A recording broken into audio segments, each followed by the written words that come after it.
Welcome back.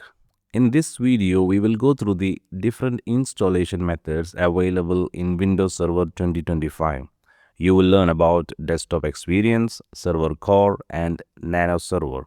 These are the installation methods available for Windows Server. We will also walk you through a step-by-step demo of how to install Windows Server 2025.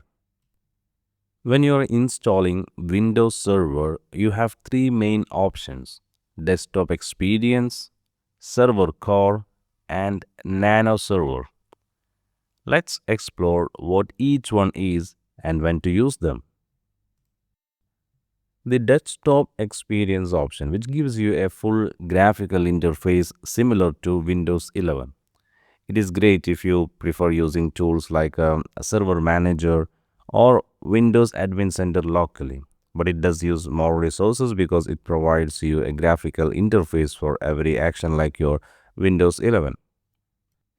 The second option, Server Core, is a minimal installation without the full graphical user interface.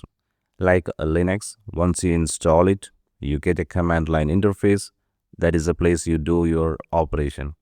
It runs faster, uses only a few resources, and it is more secure also.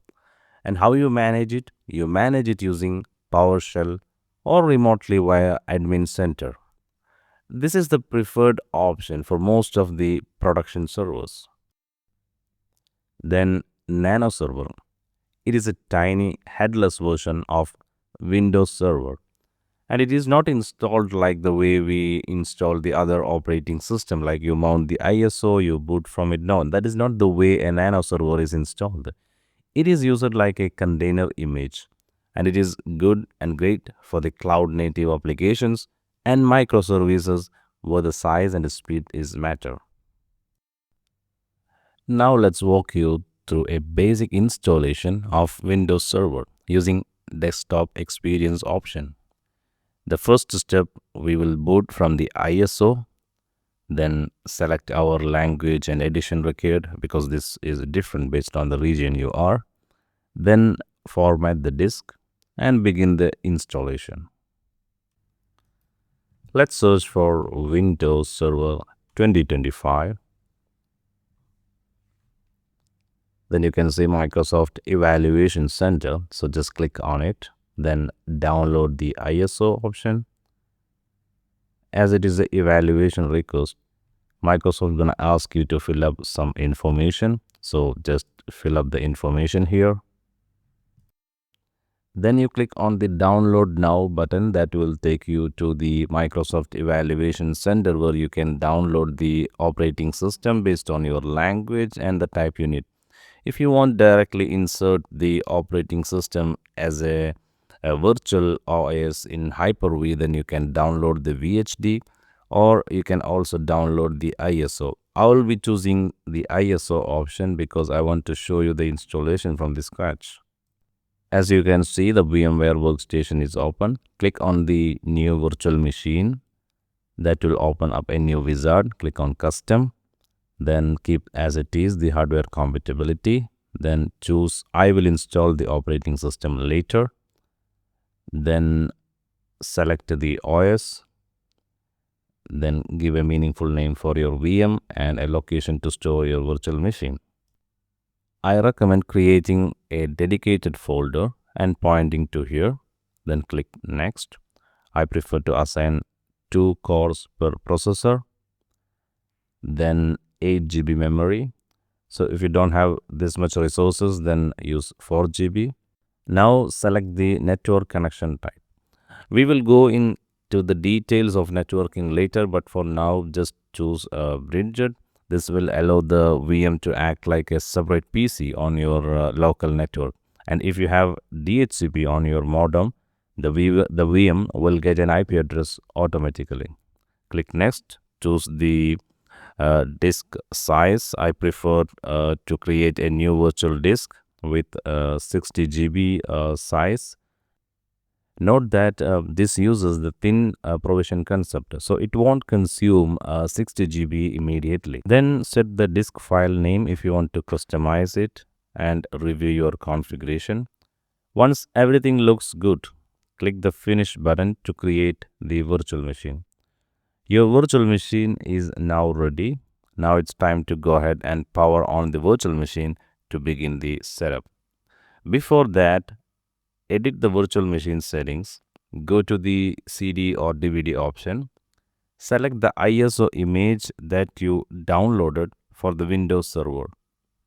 Now the ISO image has been mounted as a media device through the VMware virtual machine settings option.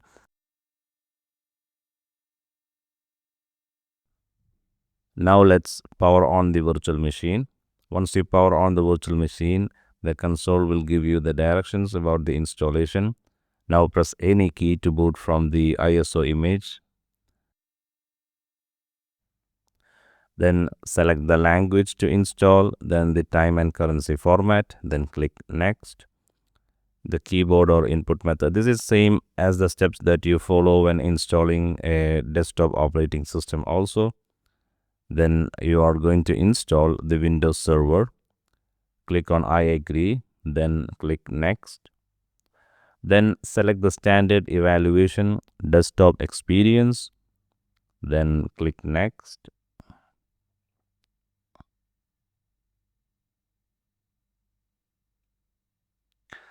Then accept the license terms.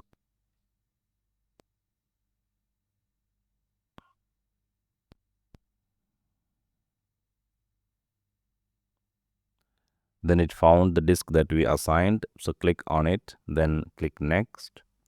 So when you are installing this in a production on a server, there are chances that the disk doesn't appear here. In that case, it is because of the RAID controller driver, so that you may need to install the driver either before using some of the disk drives that provided by your server provider, or there are other options also to install the RAID controller firmware before you install the operating system. So this need to be done if you don't see your hard disk while you are installing the Windows Server on a production server. Now the installation is in progress. Now the installation has completed. So after installation completes, you will be prompted to set the administrator password as we saw in the screen. Once that is done, you will be able to log in through the password that you set. Then you see the Windows Server 2025 desktop ready for the configuration. Here you enter the password.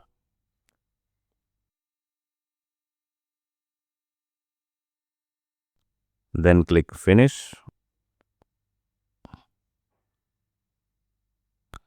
Now you can log in using the new username and password. So the username is administrator, the password that you set just before.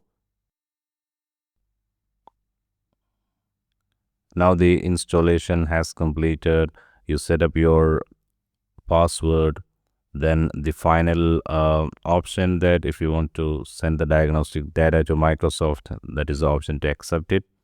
Now you can see the server manager is ready. Then you can see the operating system is installed in disk. Now if you right click on the Windows tab, you will see install VMware tools option. As I'm running this in a VMware Workstation, I prefer to install the tools. Once the installation complete, then it asks for a restart. Then you can log in back to the system again. To sum up, a desktop experience is user-friendly but resource-heavy. Server core is faster and ideal for most of the servers. And Nano Server is great for the container. And in the next video, we will go through the initial configuration, like setting up a server name and then IP address, the initial configuration. Then in the further videos, we will see how to install the server roles also.